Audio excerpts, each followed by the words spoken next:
the shock. And so by having a physical gate, they can go right into the next paddock release. And so the pigs get to select all the salad bar they want, and they get to eat the concentrate as they want. So they get, again, to fully balance their intake, and they get to gamble around, they sing opera, they do all sorts of things.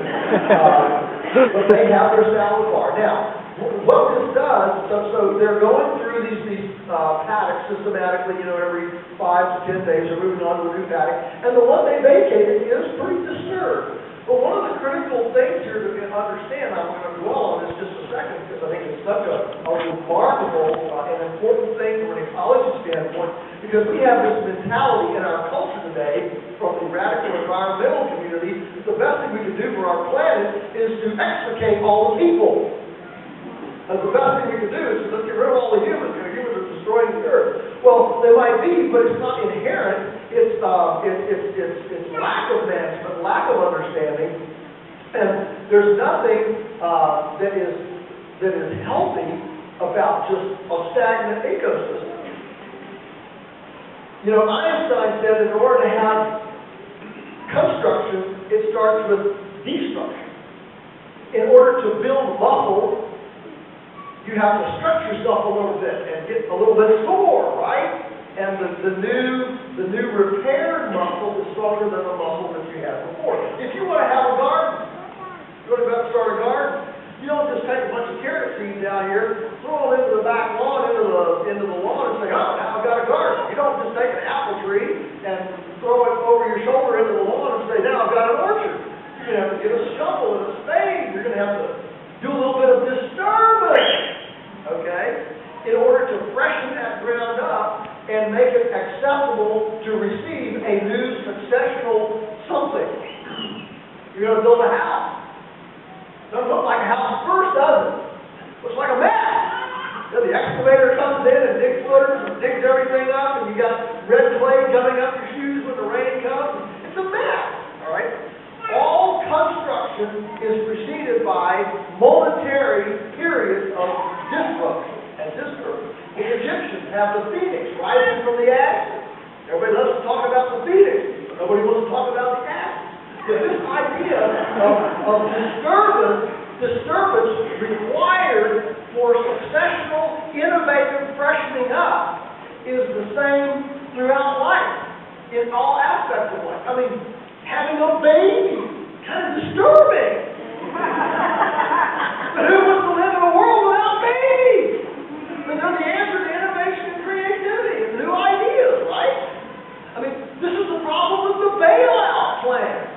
It artificially preserves an outmoded Neanderthal status quo and doesn't let a phoenix rise from the ashes. It preserves what the ashes were.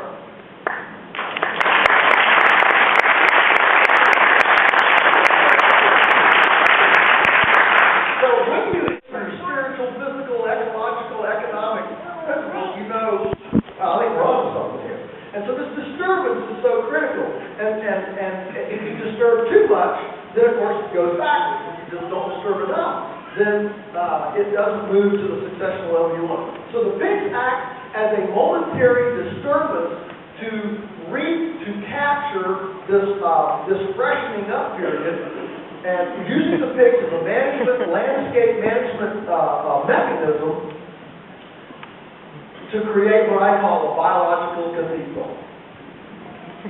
We've never plowed, planted, we don't plant a seed, we've not done any of this. This is just 20 years of massaging and landscape massage. I would call it ecological exercise with pigs. You see, a non-exercise ecology becomes a couch potato ecology. And we don't want couch potato ecology. Now, when the pigs are done, they go into the forest, into acorn finishing limbs. The breakthrough here was a little nylon cord. After the poor boy gets there, we just put it around the tree, and we just zigzag an electric fence out through 3 or 5 acres, turn the pigs in, and the pigs then eat, they would eat mesquite berries here, but every place in the country has its own perennial mass cycle, soft mass, hard mass.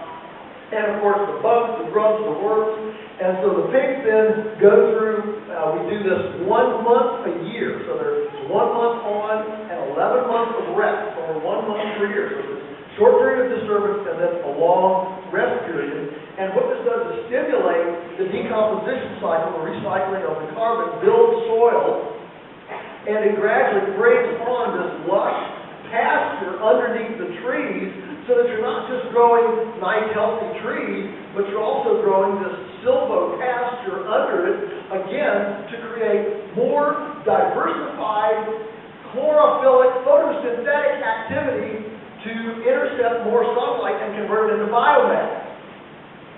So we're actually converting more sunlight into carbon, into decomposable biomass than you would if there were no pigs involved. Isn't that cool? So it's a win-win situation. This is exercise ecology. And of course it's gorgeous and beautiful. And then when the pigs get done, they just walk home. Like Michael Pollan says in Omnivore's Dilemma, polyface, all the animals have a wonderful life and just one bad day.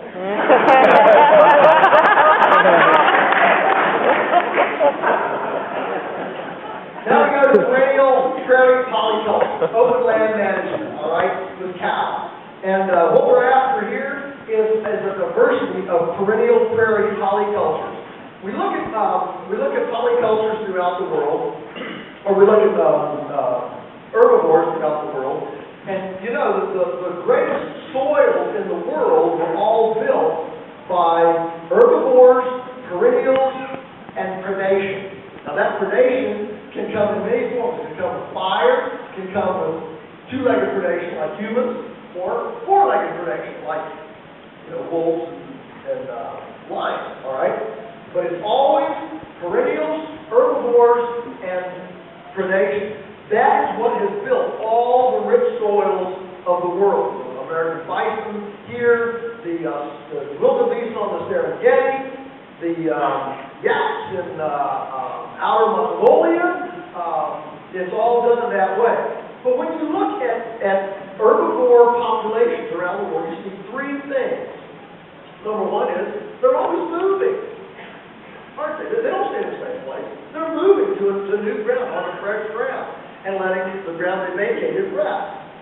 So movement. Number two is they're always mobbed up tight. I mean, they've got this square miles and square miles of areas, but what are they? They're all mobbed up tight. They're shoulder to shoulder. They're great going. Why? Why are they mobbed up? Somebody tell me.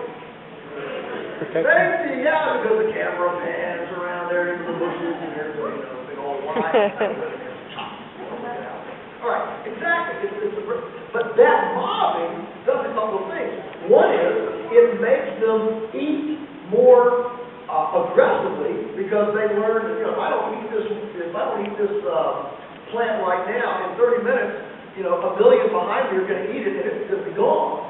And I think it's very difficult for us today to appreciate what a herd of 1 million buffalo or 3 million buffalo did to the landscape with periodic denuding of the landscape and freshening up for new successional species. Captain Jim Bridger, going out through the Black Hills of South Dakota and North Dakota, talked about getting behind a herd of buffalo, and it took them 7 days to find grass again for the horses, because he said if we hadn't been carrying our own oats, they'd have all died because there was not a piece of vegetation left behind this herd of buffalo. In our day, it's very hard for us to imagine that. In fact, it's hard for us to realize that 600 years ago, there was actually more red meat produced in North America 600 years ago than there is today. Even for all our petroleum use, tillage technology, and everything else. So much for global warming, I would say. Callous methane, herbivores, global warming. Where it was 600 years ago, there were more here than there are today. So, we got moving, we've got